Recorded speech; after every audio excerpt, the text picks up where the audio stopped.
Assalamualaikum warahmatullahi wabarakatuh. Hai anak-anak, apa kabarnya hari ini? Semoga anak-anak dan ayah bunda selalu dalam keadaan sehat walafiat. Hari ini Ibu Agnia akan menjelaskan tahapan pramembaca. Ayah bunda tahu nggak apa itu tahapan pramembaca? Nah, tahapan pramembaca ini merupakan sebuah stimulus yang harus diberikan kepada anak-anak sebelum mereka belajar membaca secara utuh.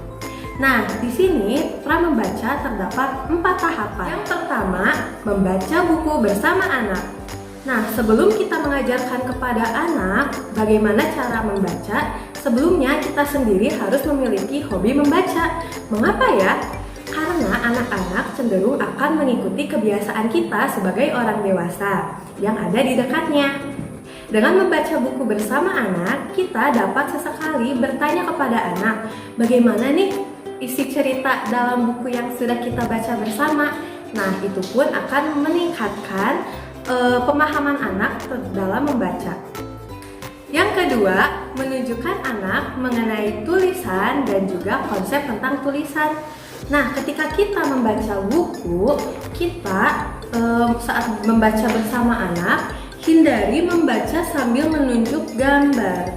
Kita lebih baik menunjuk kepada tulisannya. Jadi anak akan memahami bagaimana cara membaca yang benar. Misalnya nih, anak-anak yang bertugas piket sudah datang lebih awal untuk membersihkan ruang kelas. Nah, dengan cara kita menunjuk seperti ini, anak-anak akan memahami bagaimana konsep tulisan itu sendiri. Dibanding kita menunjukkan kepada gambar, anak-anak akan kurang memahami bagaimana cara membaca bila mereka terfokus pada gambar. Yang ketiga, memperkenalkan huruf. Kita dapat menggunakan poster alfabet, buku, maupun puzzle dan juga media lainnya yang berkaitan dalam memperkenalkan huruf kepada anak.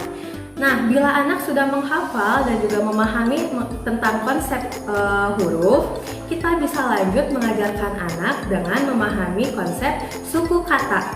Kita bisa mulai dari yang sederhana dulu, yaitu 2 suku kata. Misalnya, ibu, ayah, apel, dan masih banyak lagi. Nah, begitu juga selanjutnya, bila anak sudah memahami 2 suku kata, kita lanjut ke 3 suku kata, 4 suku kata, dan seterusnya. Yang terakhir, yang keempat, kita bisa mengajak anak bermain kata. Nah, kita bisa mulai dengan mengajak anak dengan bermain tebak-tebakan. Misalnya, kita menanyakan kepada anak, kata apa yang dimulai dari huruf A? Nah, anak-anak akan mengungkapkan isi pikirannya, apakah kata yang diawali oleh huruf A.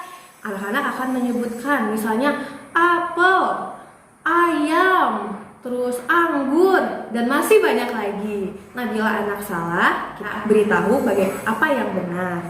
Selain dengan bermain tebak-tebakan dengan anak, kita bisa mengajarkan anak dengan mengenalkan kata pada barang-barang yang ada di sekitar anak.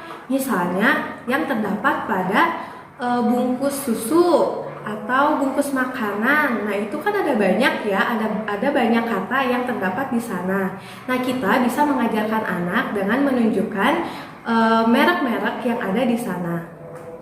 Selanjutnya, bila sedang berpergian keluar, kita pun bisa mengajak anak untuk membaca kata-kata yang terdapat pada penunjuk jalan, baliho, banner, dan masih banyak lagi. Ternyata banyak ya cara bermain kata dengan anak. Nah, itu dia tahapan pramembaca pada anak usia dini. Semoga dengan video ini ayah dan bunda bisa mendapatkan wawasan lebih luas mengenai tahapan pramembaca yang bisa diaplikasikan di rumah. Jangan lupa untuk membiasakan membaca 20 menit per hari ya. Nah, jangan lupa juga untuk menonton video kita yang lainnya. Terima kasih. Wassalamualaikum warahmatullahi wabarakatuh. Dadah.